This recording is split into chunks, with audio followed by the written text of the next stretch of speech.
दिनै मार्च दाननि 13 अक्ट' रबिबार बाराय फुंबिलिनि बयनिसिमबो केके लाइभ कालेक्सन बड' निउजनिफ्राय अननाय सिबिनाय बावहरग्रोनाय थाबाय। मैया क'क्राझार जिल्लानि दैदेननायावहाय 2 घन्टानि धरना जानानै थाङो।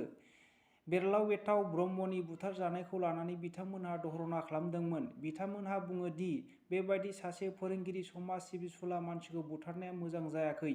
बिनिखायनो दायनिगिरिखौ थाबैनो हमनानै फासि होनांगौ होननानै बिथांमोनहा बिटिआर सरकार आरो आसाम सरकारखौ गोख्रोङै बुंथिहरो।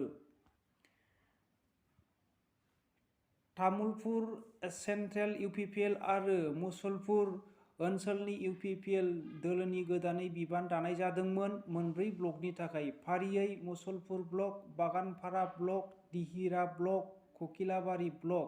बे मोनब्रैबो ब्लकआव गोदानै कमिटि दानानै होदोंमोन। बेयावहाय मुसलपुरनिबो गोदानै दाजानायखौ फोसावनो थाखाय जेब्ला फोसावो बे समावनो बिपिनिफ्राय गोदान फैनाय सुबुंखौ आफादगिरि होनायाव गोबां गावजों गाव दावराव-दावसि जानायाव सियार बुफाय-बुसि जानायाव बे आफादखौ बिसोरो फोसावनो हायाखिसै, दोनथ'नो गोनां जाबाय। दुनियानि देरसिन फेमिलि जिवन साना बियो मिज'रामनि जदवं टाउनआव दङ। 39टा हिन्जाव दङ, गथ'फोर 99 दङ, 54 बिसौफोर दङ। बिसोरो मोनसे न'आवनो थायो। बिथांनि न'आ 100टा रुम। जिवन सानाया बोथिसेयावनो 30 किल' दाउ नांगौ, 60 किल' आलु, 100 किल' माइरं नांगौ होननानै बिथाङा बुंदों। बिथांनि न'आव आर्मिनि डिसिप्लिन सोलियो होननानै बुंदों। न'खराव जेबो दावराव-दावसि जाया होननानै खौरांनि गेजेराव बिथाङा फोरमायथियो। पाकिस्तानखौ उग्रपन्थीनि देश फोसावनो प्रस्ताब दैखांदों आमेरिकाना। दावहानि गेजेरावनो पुतिनखौ बा रुसआव लोगो हमहैनायनि थाखाय बिथांमोननाव गैरकानुनि अस्त्रबो दङ होननानै बुंदों, जायनि फलाव बिसोरखौहाय बे हादरखौ पाकिस्तानखौ उग्रपन्थी देश जाथारनांगौ, बिसोरखौ फोसावनांगौ होननानै बुंदों। जुदि बे फोसावनाया गमामायैनो जामारोब्ला पाकिस्ताना गोबां हादरनिफ्राय सुबिदा मोननांगौआ प्रतिबन्ध जागोन। दुखुनांथाव बाथ्रा, 26,000 हंगारफोरखौ आसाम सरकारनिफ्राय साख्रिनिफ्राय बोख्लायसिगोन होननानै खौरां मोननाय जादों। बिथांमोनहा बे खौरांखौ मरमारनो सरकारनिसिम खुद्रिसारदों आरो जाख्ल'नाय गैयै आफादाबो गोबां निन्दिनायजों बुंदों।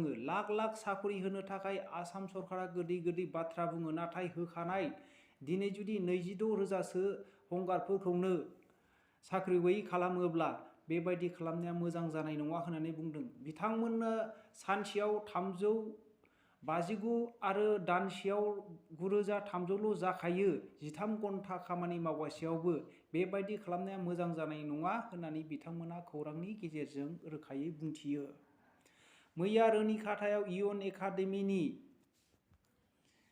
दैदेननायाव दिथा गैयै सावरायनाय मेल खुंनाय जायो। बे मेलावहाय गाहाय बुंथिगिरि महरै मिस्टार कनिन्द्र बसुमतारीया लोगो लानानै बुङो दि बिमा-बिफाया गथ'फोरखौ स्कुलाव फाथायहरब्लानो बेनो जोबथा बिबान नङा।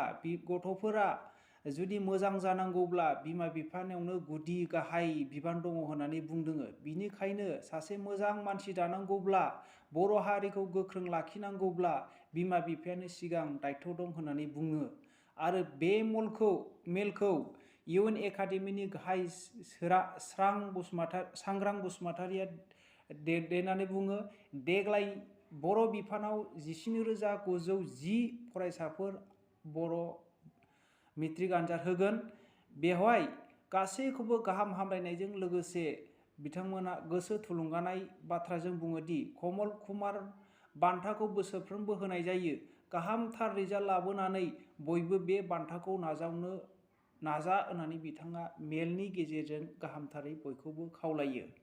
मोनबा रायजोआव कंग्रेस दोलोआ जेननायनि उनावहाय गाहाय दैदेनगिरि डिके शिबकुमारआ सुक्रुबाराव एनडीटीवीआव बुङो दि गान्धी नखरखौ नागारनानै कंग्रेस दोलोखौ राफोद खालामनो हाया होननानै।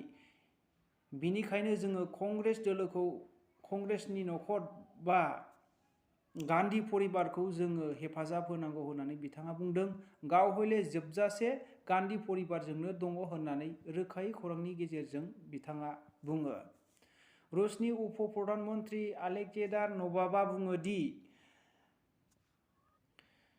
रुसआ भारतनो थाव आरो गेस हरनाया $1 आरबनिबो बारा जाबाय होननानै बुंदों। बेबायदिनो जौगानायाव मदद होबाय थागोन होननानै बिथाङा नरेन्द्र मदिजों सावरायो।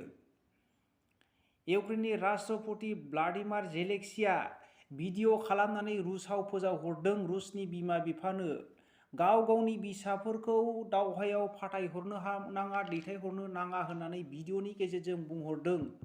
जुदि फाथायहरोब्ला नोंसिनि फिसाफ्रा थैनो हागौ, जिउ खहा जानो हागौ आरो हमजानो हागौ आरो गेदेर जाल्लायाव गोग्लैनो हागौ होननानै बिथाङा भिडिअनि गेजेरजों रुसाव दैथायहरदों।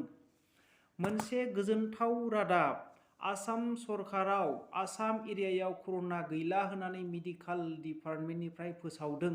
बे गासैनिबो गोजोनथाव रादाब। दिनैनि रादाबा एसेनोसै। बयनिसिमबो जोबनायसिम रादाबखौ नायनायनि थाखाय साबायखर थाबाय। गोजोन्थों।